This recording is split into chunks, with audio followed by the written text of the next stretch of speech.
A'udzubillahi minasyaitonirrajim. Bismillahirrahmanirrahim.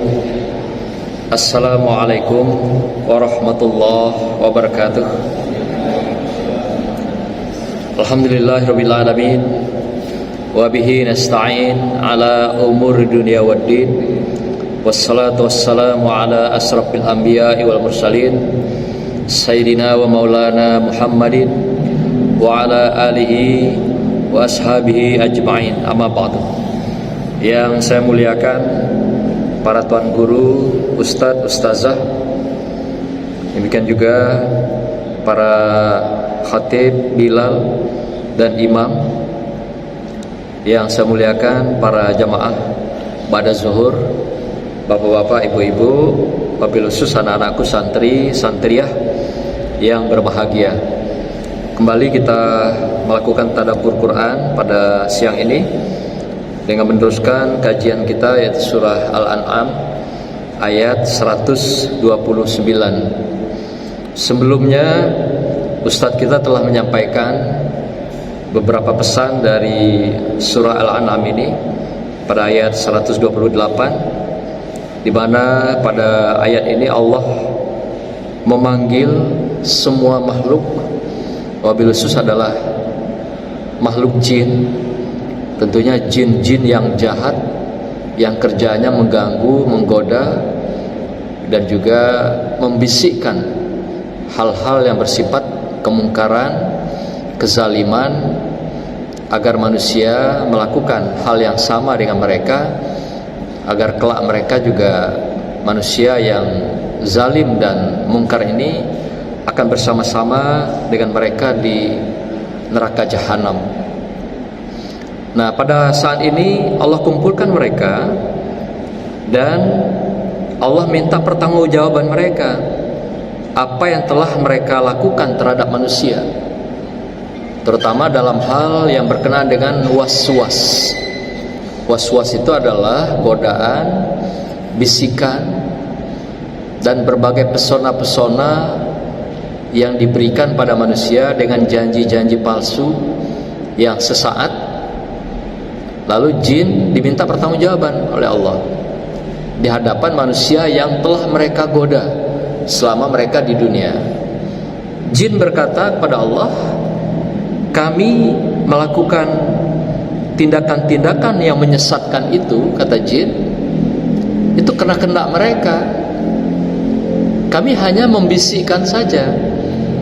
Kami hanya menyampaikan hal-hal yang menyenangkan, hal-hal yang indah-indah, yang baik-baik, walaupun kenyataannya itu adalah merupakan kejahatan dan kezaliman. Tapi manusianya sendiri merasa senang, katanya, dengan was-was kami itu, dengan bisikan-bisikan kami itu. Jadi kami tidak memaksa mereka, tidak menekan mereka, tidak dengan money politik kepada mereka, kayak politik gitu kan, dikasih uang gitu ya. Enggak, kami hanya membisikkan keindahan-keindahan itu. Tapi mereka mau dan menikmati kesenangan-kesenangan itu. Lalu Allah tanya pada manusia, benarkah kamu demikian, wahai manusia? Yang dikatakan oleh jin tadi. Kata manusia, benar ya Allah. Jadi kami sama-sama menikmati kesenangan itu di dunia. Kami manusia dan jin sama-sama menikmati kesenangan itu. Jadi sama-sama suka, sama-sama senang. Itulah yang mereka lakukan di dunia. Nah, inilah pesan-pesan yang disampaikan ayat yang lalu. Sehingga dua-duanya tentu saja akan masuk neraka jahanam. Nah, di ujung ayat ini Allah ada memberikan sebuah pernyataan, kecuali, kata Allah, bagi mereka yang dikehendaki Allah. Artinya mereka di sini adalah manusia tentunya.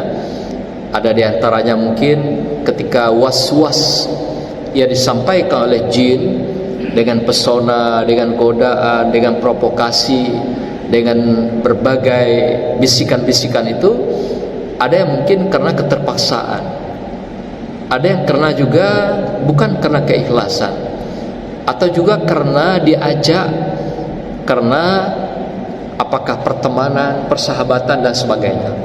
Allah tahu semuanya, apa yang ada di hati setiap manusia atas perilaku yang dilakukan oleh jin terhadap mereka.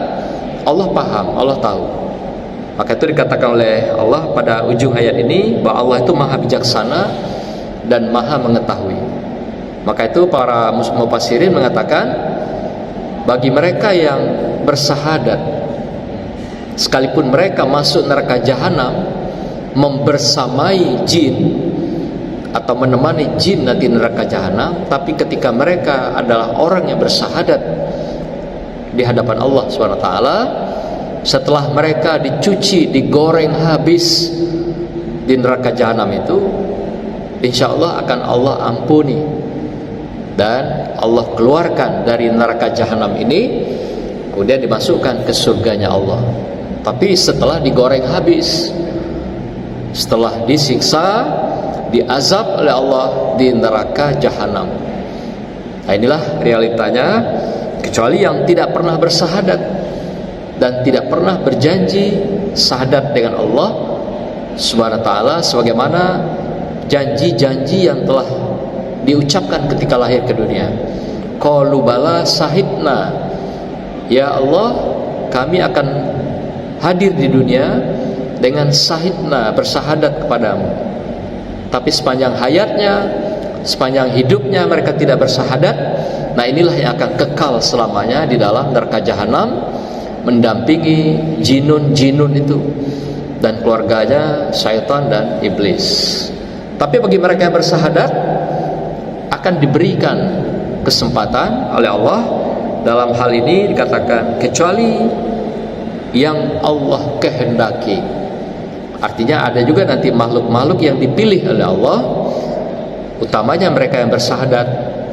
Setelah mereka melewati perjalanan panjang di neraka jahanam, maka mereka akan melewati perjalanan yang indah, memasuki surganya Allah, Jannatun Naim. Hadirin berbahagia, hari ini kita membicarakan tentang lanjutan ayat ini. Tentu juga kisahnya masih tidak jauh berbeda. Tentu juga berkenaan dengan keberadaan siapa yang digoda oleh jin tadi gitu. Kalau tadi dikatakan pertanggungjawaban jin dan manusia yang mereka goda, yang telah melakukan kolaborasi, kerjasama, melakukan kejahatan, kezaliman di dunia. Nah, pada ayat 21-29 ini Allah ingatkan langsung kepada mereka atau orang-orang yang zalim, yang memang menikmati kesenangan-kesenangan kezaliman itu atas was-was daripada jin, bisikan, godaan dan pengaruh daripada jin. Ayat ini berbunyi, Bismillahirrahmanirrahim, wa kadzalika waili ba'daz zalimina ba'dha bima kanu yaksibun. Dan demikianlah kami jadikan sebagian orang-orang zalim berteman dengan sesamanya orang-orang zalim juga, sesuai dengan apa yang mereka kerjakan. Ayat ini singkat tapi cukup dalam maknanya. Pertama, Allah pesankan bahwa orang zalim itu akan bersahabat dengan sesama orang zalim. Orang mungkar itu berkolaborasi, bekerja sama dengan sama-sama orang mungkar. Orang jahat juga begitu. Nah, dalam konteks ini dikatakan orang zalim. Jadi mereka yang zalim, kata Allah, dia akan berkolaborasi, bekerja sama, berteman, bersahabat dengan sama-sama orang zalim juga. Artinya jarang sekali mereka untuk mewujudkan, memuluskan keinginan-keinginan jahatnya itu dengan orang baik, karena juga tidak akan berhasil dan kecil kemungkinan berhasil. Tapi kalau mereka bekerja sama dengan sama-sama zalim, sama berpikirnya, sama keinginannya, sama niat dan tujuannya, sehingga dengan demikian mereka bisa sukses melaksanakan kejahatannya itu. Bahwasanya kezaliman itu dalam konsepnya mereka yang melakukan aniaya, menganiaya orang-orang, apakah orang yang lemah, apakah orang-orang yang punya kedudukan, apakah orang-orang yang punya materi, sehingga apa yang dilakukan dengan kerjasama itu adalah menganiaya mereka, merugikan mereka dalam kehidupannya. Kadang orang-orang bodoh sama-sama bodoh bekerja sama bagaimana menjatuhkan orang-orang pintar, misalnya gitu. Ya, ada persaingan dalam kelas misalnya, dia nggak bisa mengikuti, mengimbangi kawan-kawannya yang berkelas, berkualitas. Nah, dia sama-sama bodoh ini melakukan kolaborasi, bekerja sama, bagaimana menyudutkan, memojokkan, atau bahkan membuli, kalau bahasa gaulnya membuli mereka yang berkelas, berkualitas itu agar jatuh dan sama kayak mereka gitu, atau malah lebih jelek dari mereka. Nah, beginilah kerjasama itu. Dan mereka biasanya yang sama-sama seperti ini tentulah memang juga bekerja sama, berkolaborasi dengan was-wasnya jin tadi. Itu dikatakan jin, saya hanya mengajak mereka dengan menyampaikan pesona-pesona, pesan-pesan, godaan-godaan. Persoalan mereka mau atau tidak, itu bukan urusan saya, kata jin. Tapi saya memang berniat mengajak mereka bersama-sama agar zalim, agar mungkar, agar jahat, supaya nanti mereka kekal dengan saya di neraka jahanam. Tapi saya tidak memaksa mereka. Nah, jadi artinya zalim itu dari mana sebenarnya sumbernya? Mengapa orang bisa zalim? Ternyata sumbernya adalah memang dilahirkan dari was-was jin, bisikan jin, provokasi jin, pengaruh jin, godaan jin, dan berbagai bisikan-bisikan yang penuh dengan menggoda manusia, sehingga menjadilah mereka zalim. Sehingga mereka, orang-orang yang zalim ini, menjadi orang yang aniaya, atau juga orang yang tidak adil, menempatkan sesuatu tidak pada tempatnya, meletakkan sesuatu bukan pada keadaan yang sebenarnya, atau juga memberikan amanah kepada sesuatu bukan pada orang yang wajar dan pantas menerima amanah itu. Itulah sebenarnya zalim. Tapi jin mengatakan itu betul adalah kolaborasi dengan saya, tapi tidak ada paksaan dari saya kepada mereka. Mereka ikut sendiri dan dengan sukacita menikmati kesenangan-kesenangan dengan kezaliman-kezaliman itu. Nah, oleh karena itu saya tidak bertanggung jawab, itu urusan mereka sendiri. Tapi yang jelas bahwa kami memang membawa mereka agar mau menemani kami langgeng nanti di neraka jahanam. Hadirin yang dimuliakan Allah, berkaitan dengan kezaliman ini tentu saja adalah hal-hal yang sangat mungkin terjadi di dalam kehidupan kita, dalam kekuasaan, dalam pemerintahan, bahkan dalam politik. Politik mengatakan bahwasanya tidak ada teman yang abadi. Politik mengatakan tidak ada musuh yang abadi. Ya, tentu saja itu pernyataan politik yang kotor sebenarnya. Kalau pernyataan politik yang benar dan baik, ada teman abadi. Kalau ketemu teman yang baik, pastilah dia akan baik. Tapi kalau ketemu temannya jahat, mungkar, pencuri, pancilok, ya, tentu saja kita ikut seperti apa yang dilakukan oleh teman kita itu. Kalau Rasulullah mengatakan berteman dengan orang jahat itu bagaikan kita berteman dengan seorang pandai besi. Pandai besi itu dia akan membentuk besi menjadi pisau, parang, ada percikan api. Jadi kalau kita mendekat dengan mereka, pertama akan dapat baunya, yang kedua akan dapat percikan api itu. Ya, melukai kita atau membakar pakaian kita, pasti itu. Tapi kalau berteman dengan orang baik, bagaikan kita berteman dengan penjual minyak wangi atau parfum. Sekalipun kita tidak mencolek, memoles minyak wangi itu, tapi ketika kita dekat dengan penjual parfum, tapi kita akan mendapatkan aroma harumnya parfum itu. Nah, begitu Rasulullah mengiktibarkan, mengumpamakan pergaulan kita dalam kehidupan kita. Dalam pandangan sufi, zalim itu adalah disebabkan oleh karena kesalahan kita sendiri. Jadi ketika orang itu dizalimi oleh orang lain, kita seharusnya melakukan muhasabah, melakukan koreksi, introspeksi pada diri kita. Apa kejahatan yang sudah kita lakukan? Jadi kita ditimpakan bala, musibah, kemalangan, kerugian. Itu termasuk adalah buah kezaliman yang dilakukan seseorang. Itu pandangan sufi seperti itu. Maka itu ketika hal-hal ini kita alami, maka introspeksi kita agar kita melakukan perbaikan diri. Seorang imam besar di Baghdad yang bernama Imam Al-Junaid Al-Baghdadi, beliau pernah satu malam tidak dibangunkan oleh Allah untuk melakukan sholat tahajud, sholat malam. Dia sudah sepanjang hayat melakukan sholat malam. Dia seorang imam besar, demikian juga pemimpin besar di Baghdad. Tapi satu malam dia lewat, nggak sholat pada malam itu, nggak sholat pada malam itu. Lalu paginya dia terbangun kesiangan, setelah subuh dia tobat, nasuha, istighfar sebanyak-banyaknya.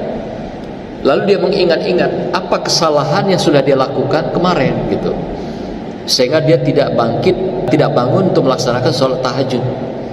Lalu dia ingat satu hari kemarin dia lewat di depan seorang pemuda, ada seorang pengemis.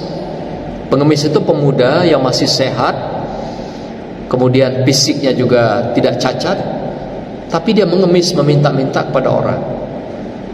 Lalu sang imam ini mengatakan, waduh, kok ini pemuda masih sehat, kuat, tidak mau bekerja, hanya bekerjanya minta-minta kepada orang lain. Padahal dia ngomong itu di hatinya gitu. Baru dia ingat bahwa apa yang dilakukan kemarin itu adalah sebuah kezaliman, dan dia istighfar, minta ampun kepada Allah atas kezaliman dia lakukan, yang hanya mengatakan pada seorang pemuda tadi, kok ngemis, padahal dia sehat, seharusnya bekerja, tapi ngemis.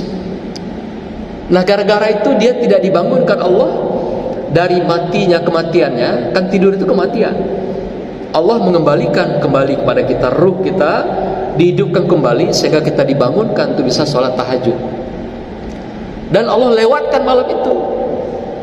Dia sampai waktu subuh tidak bangun, menyesal tidak melaksanakan sholat tahajud pada malam hari itu. Ternyata dia sadari telah melakukan sebuah dosa, yaitu mengatakan seorang pemuda tadi, ngapain kok tidak bekerja? Bayangkan. Nah, kalau kita berapa banyak setiap hari kita melakukan kezaliman-kezaliman selain praduga seperti ini yang dikenal dengan sikap-sikap suudzon gitu. Apalagi melakukan tindakan-tindakan yang betul-betul melakukan kejahatan, kezaliman. Bayangkan seorang imam besar ini hanya suudzon di hatinya. Kita pun karena sering ketemu di lampu merah, ketemu wanita-wanita, anak-anak, ini kok sehat-sehat gak mau bekerja. Nah, bayangkan imam ini sudah melakukan hal seperti itu, dan ternyata itu sebuah kesalahan yang dia alami dan dapat merugikan dirinya sampai dia dijauhkan dari kehidupan ketaatan di hadapan Allah Subhanahu wa taala. Maka itu setiap kejahatan kita, kezaliman yang kita lakukan, jangan lupa kata Rasulullah, tutupi dengan 10 kebaikan. Di samping kita istighfar di hadapan Allah, agar apa yang kita lakukan sebagai kezaliman, kejahatan, dosa-dosa yang sadar atau tidak kita lakukan, Allah lepaskan dari kita. Sehingga dari solat satu ke solat yang lain, kita harapkan bahwa semuanya dosa kita sudah digugurkan oleh Allah SWT. Karena dari solat ke solat itu menggugurkan dosa-dosa kita. Dengan catatan kita sadari, habis zuhur ini, kalau ada kejahatan, kezaliman kita lakukan, segera kita istighfar dan tutup dengan 10 kebaikan. Sampai nanti waktu asar, kita sudah berada dalam kesucian di hadapan Allah Subhanahu wa taala, dan kita sudah berada dalam ampunan Allah Subhanahu wa taala. Mari kita jaga diri kita agar tidak zalim sekecil apapun, sekalipun di dalam hati kita, dalam pikiran kita, dalam niat kita. Karena itu akan dapat menggugurkan ketaatan kita, ibadah kita di hadapan Allah Subhanahu wa taala, akan dapat menggugurkan kebaikan kita, amal kita yang sudah dicatat di sisi Allah Subhanahu wa taala. Demikian Bapak Ibu sekalian, para ustadz dan anak-anakku sekalian yang berbahagia, semoga Allah ridhoi kita, berkahi kita di sepanjang hayat dan kehidupan.